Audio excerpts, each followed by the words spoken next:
Hello दोस्तों, स्वागत है आपका अपने YouTube चैनल अंकित प्रजापति स्टडी सेंटर में। तो दोस्तों, आज का हम लोगों का टॉपिक है रेखीय आवर्धन, यानी रेखीय आवर्धन किसे कहते हैं। ठीक है, तो चलिए समझते हैं रेखीय आवर्धन किसे कहते हैं। देखिए, प्रतिबिंब की लंबाई तथा वस्तु की लंबाई के अनुपात को क्या कहते हैं? रेखीय आवर्धन। रेखीय आवर्धन किसे कहते हैं? प्रतिबिंब की लंबाई तथा वस्तु की लंबाई के अनुपात को कहते हैं रेखीय आवर्धन, जबकि दोनों लंबाइयां मुख्य अक्ष के लंबवत नापी गई हैं। यानी जो दोनों लंबाइयां हैं, एक वस्तु रखी गई है, एक जो प्रतिबिंब बना है, दोनों मुख्य अक्ष के कैसे होने चाहिए? लंबवत होने चाहिए। इसे यम से प्रदर्शित करते हैं। यानी जो रेखीय आवर्धन होता है ना, इसे यम से रिप्रेजेंट करते हैं। अब देखिए कैसे प्रूफ करेंगे कि रेखीय आवर्धन का फार्मूला क्या होता है। तो उसके लिए सबसे पहले हम एक फिगर बनाएंगे। देखिए, एक है ये अवतल दर्पण। क्या है? अवतल दर्पण। ये एक अवतल दर्पण है। हमने एक वस्तु रखा, ठीक है, हम कहीं पर एक वस्तु रखें, आएगा कि है ना कि एक प्रकाश को मुख्य अक्ष के समांतर ले गए। ठीक है, एक प्रकाश को देखिए मुख्य अक्ष के समांतर ले गए, तो जब मुख्य अक्ष के समांतर जो भी प्रकाश की किरण जाती है, वे अवतल दर्पण में प्रवर्तन के पश्चात मुख्य फोकस से होती जाती है ना। देखिए, मुख्य फोकस से होकर गई है। अब क्या किया ना कि एक प्रकाश को ना हम सीधे ध्रुव पर लेके चले गए हैं। ठीक है, क्या किया गया है? एक प्रकाश को सीधे ध्रुव से लेके गया है। तो देखिए, एक प्रकाश को सीधे हम ध्रुव पर ले गए हैं, तो ध्रुव पर ले गए हैं तो वहां से परावर्तन होकर सीधे उसी तरह निकल जाएगा, यानी इस तरह सीधे निकल जाएगा। ठीक है, नीचे की ओर।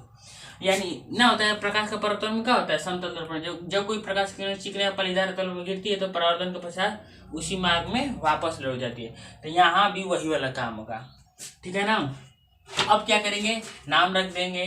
जो देखो, जो वस्तु है ना, उसका नाम ओ डैश, इसको हम y1 कहेंगे। ठीक है, और जो प्रतिबिंब बना, जहां काटता है वहां प्रतिबिंब बनता है। तो देखो, काटा है यहाँ पर तो प्रतिबिंब बना है यहाँ पर, तो इसका नाम रख देंगे y2, यानी आई डैश, इसका नाम रख देंगे y2। अब देखिए, जो प्रतिबिंब होता है, प्रतिबिंब से दर्पण के बीच की दूरी क्या कहलाती है? v कहलाती है। प्रतिबिंब से दर्पण के बीच की दूरी क्या कहलाती है? v। तो हमने यहाँ v लिख दिया। अब देखिए, जो वस्तु है, तो वस्तु से दर्पण के बीच की दूरी क्या कहलाती है? u। ठीक है, वस्तु से दर्पण के बीच की दूरी क्या कहलाती है? u। तो हमने u लिख दिया। अब क्या करेंगे? प्रूफ करेंगे। तो प्रूफ करने के लिए हम दो त्रिभुज लेंगे। ठीक है, त्रिभुज POO डैश तथा PII डैश। ठीक है, तो पहले देखिए POO डैश, POO डैश। ठीक है, POO डैश यानी ये वाला त्रिभुज। ठीक है, अब है PII डैश, यानी P तो यहाँ पर है, I है, I डैश है, यानी एक ये वाला त्रिभुज। ये दोनों त्रिभुज लेंगे हम सबसे पहले। ठीक है, ये दोनों त्रिभुज लिए हैं। तो अब देखिए कि जो दोनों त्रिभुज में है ना, यहाँ 90 अंश बन रहा है। ठीक है, यहाँ देखिए दोनों तरफ का है 90 अंश बनना है। तो हमने लिख दिए कि कोण POO डैश, यानी POO dash equal to PII dash equal to 90 अंश। सामने ही दिख रहा है कि ये दोनों का बनना है, 90 अंश बनना है। ठीक है, अब देखिए कोण OPO dash equal to IPI dash, परावर्तन के नियम से। यार भाई, परावर्तन का नियम होता है ना, आपतित किरण आपतन कोण इक्वल टू अपवर्तन कोण। ठीक है, आपतन कोण इक्वल टू परावर्तन कोण। ठीक है, कोण I बराबर कोण R। तो परावर्तन के नियम से हम ये लिख सकते हैं कि कोण P इक्वल टू कोण P, यानी कोण OPO डैश इक्वल टू कोण IPI डैश। ठीक है, अब क्या करेंगे ना कि देखिए, यहां से हम एंगल समरूपता ले लेंगे। यानी जब कोई कोण, देखिए हम यहाँ से यहाँ भी कोण दिखा दी, यहाँ भी कोण दिखा दी, तो दो को कोण दिखाए ना, तो दो को कोण दिखाए तो वहां पर एंगल समरूपता होगा। ठीक है, ये तो क्लास 10 के त्रिभुज वाला चैप्टर में है ना। अब देखिए, जब एंगल समरूपता होगा तो हमने समरूप दिखा दिया। अब समरूप त्रिभुज किसे कहते हैं? समरूप त्रिभुज में ना सभी भुजाओं का अनुपात आपस में बराबर होता है। ठीक है, दोनों त्रिभुज की भुजाओं का अनुपात क्या होता है? आपस में बराबर होता है। तो देखिए, यहाँ पर दो को त्रिभुज था, एक ये, तो समरूप हो गया, तो भुजाओं का अनुपात तो आपस में बराबर दिखाना पड़ेगा। तो हमने क्या किया कि भुजाओं का अनुपात को आपस में बराबर दिखाए। अब देखिएगा कि हमने लिखा आई डैश बटे में ओ डैश। भाई देखो, भुजा थी ना, एगो एगो ओ डैश, एक आई डैश, तो इसको हमने अनुपात में दिखा दिया। फिर PI बटे में PO, ठीक है, देखिए पी आई यहाँ तक और पी यू यहाँ तक, यानी हाई वाला के लिए पी आई, आईए वाला के लिए पी यू दिखा दिए। अब क्या करेंगे, अब सीधे मान रख देंगे। ठीक है, जो मान दिया है वो मान रख देंगे। तो अब देखिए कि जो आई डैश है उसको हमने लिखा था y2। ठीक है, आई डैश को हमने क्या लिखा था y2, लेकिन हम लिखेंगे इसे माइनस में। ठीक है, हम इसे माइनस में क्यों लिखेंगे, क्योंकि ये उल्टा बना है। ठीक है, उल्टा बना है तो इसको माइनस में लिखेंगे यानी ऋणात्मक। ठीक है, अब देखिए ओ डैश का मान हमने क्या रखा था y1, ओ डैश का मान क्या रखा था y1, तो हम लिख देंगे यहाँ पर y1। अब पी और आई, पी आई देखिए दर्पण से प्रतिबिंब के बीच की दूरी है, तो दर्पण से प्रतिबिंब के बीच की दूरी को हमने भी माना था। ठीक है, क्या माना था भी, तो हम लिखेंगे भी, तो भी लिखेंगे निगेटिव में, क्योंकि अवतल दर्पण में भी का मान भी निगेटिव होता है। ठीक है, अब है पी और ओ। ठीक है, पी और ओ, तो देखिए वस्तु है यहाँ दर्पण है, तो दर्पण से वस्तु के बीच की दूरी को क्या कहते हैं यू, तो हम लिख देंगे यहाँ यू, लेकिन ये भी निगेटिव में लिखा जाता है। ठीक है, अवतल दर्पण में भी यू दोनों निगेटिव में लिखा जाता है, तो हमने यू को भी निगेटिव में लिख दिया। अब हम क्या करेंगे ना, उनकी माइनस से माइनस कटा देंगे, कट जाएगा। अब देखिए यहाँ वाला माइनस उस साइड भेज देंगे, तो यहाँ वाला माइनस इधर आ गया। अब देखिए y2 बटे में y1 इक्वल टू बच गया क्या, v बटे में u, तो हमने लिख दिया यहाँ y2 बटे में y1 इक्वल टू v बटे u। अब माइनस आगे रहेगा। अब देखिए इसे हम लोग किससे रिप्रेजेंट करते थे, इसे हम यम से रिप्रेजेंट करते हैं, तो हम इसको यम बराबर भी लिख सकते हैं, यम equal to y2 upon y1 बराबर माइनस v बटे में u।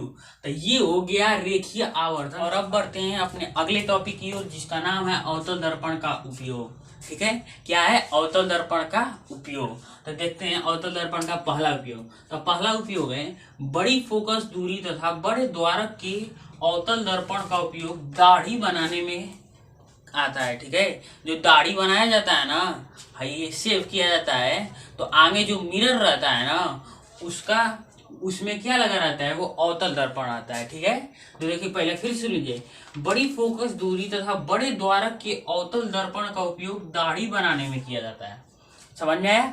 अब देखते हैं दूसरा क्या है। दूसरा है छोटे अवतल दर्पण द्वारा प्रकाश की किरण परावर्तित करके डॉक्टर आंख, दांत, नाक, गले आदि का निरीक्षण करते हैं। ठीक है, यानी ना जो छोटे द्वारक के ना, यानी जो छोटा दर्पण होता है, यानी जो छोटा अवतल दर्पण होता है, उसका उपयोग ना क्या करते हैं डॉक्टर क्या करते हैं, आंख, दांत, नाक, गले की जो निरीक्षण करते हैं ना, जो परीक्षण करते हैं, उसमें उपयोग में लाते हैं।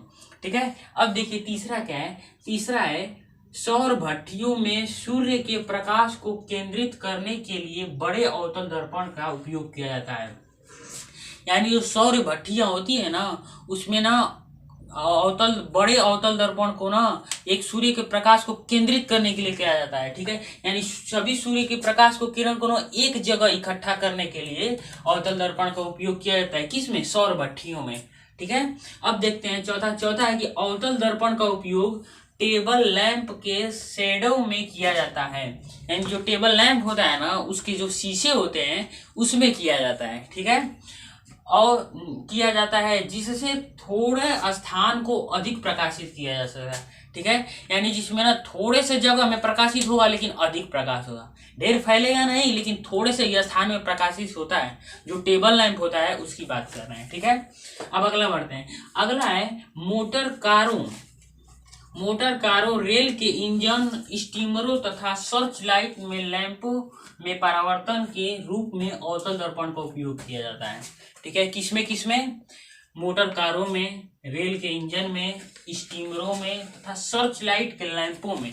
सर्च लाइट का मतलब समझते हैं, जो पहले लालटेन आता था। ठीक है, लमटेन आता था ना, उसमें जो शीशा लगा होता था ना, वो अवतल दर्पण का होता था। ठीक है, में परावर्तन के रूप में अवतल दर्पण का उपयोग किया जाता है, जिससे दूर की वस्तु को प्रकाशित किया जाता है। ठीक है, जिससे दूर की वस्तु को प्रकाशित किया जाता है।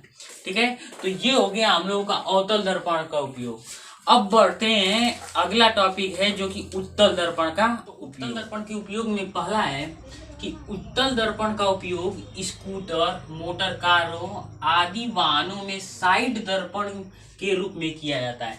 यानी जो मोटर वाहन होते हैं या जो जो गाड़ियां होती हैं उनमें जो साइड में जो शीशा लगा रहता है ना, वो कौन सा दर्पण आता है, वो रहता है उत्तल दर्पण। ठीक है, क्या उत्तल दर्पण का उपयोग स्कूटर, मोटर कारों आदि वाहनों में साइड दर्पण के रूप में किया जाता है।